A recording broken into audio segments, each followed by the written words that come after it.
الحمد لله وحده الصلاة والسلام على من لا نبي بعده وعلى آله وصحبه أجمعين. إن الله وملائكته يصلون على النبي يا أيها الذين آمنوا صلوا عليه وسلموا تسليما. اللهم صل على سيدنا ومولانا محمد وعلى آل محمد وأصحاب محمد وبارك وسلم.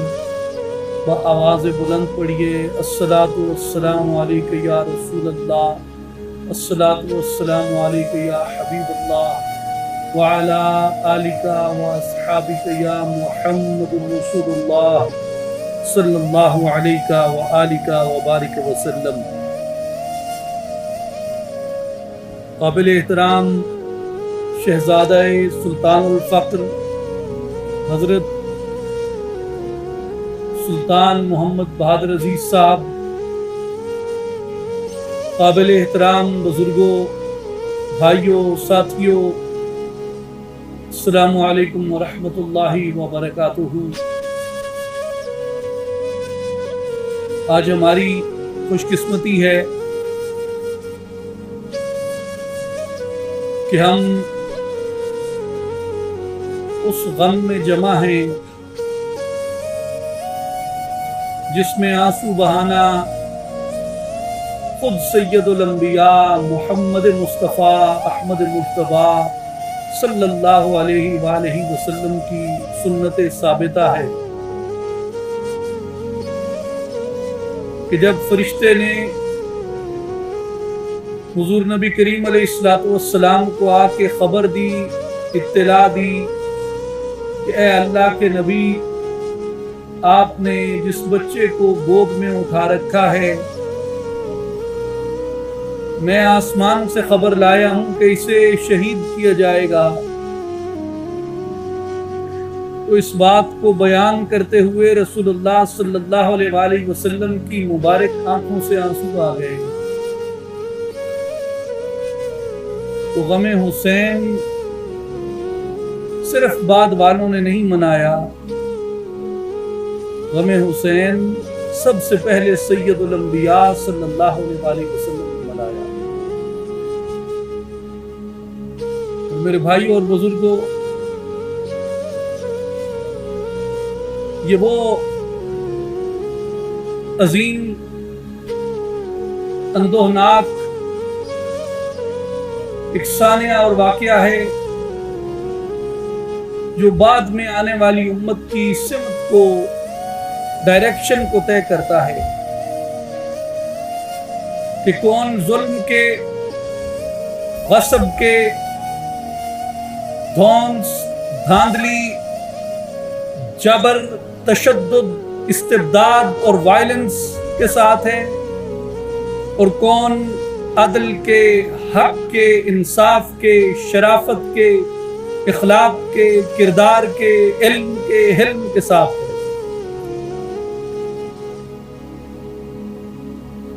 میرے بھائی اور بزرگوں،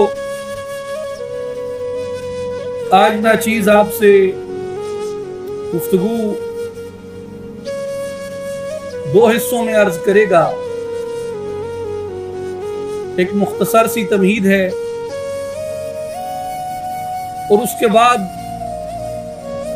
خاص طور پہ میں جس پہ آپ کی توجہ چاہوں گا وہ عصر حاضر کا وہ سب سے بڑا چیلنج ہے، خاص طور پہ اس فکر کو جس کے ساتھ ہم وابستہ ہیں، جسے اہل السنہ و جماعت کہتے ہیں. کہ آج نام اسلاف کا لیا جاتا ہے اور خدمت ملوکیت کی جاتی ہے.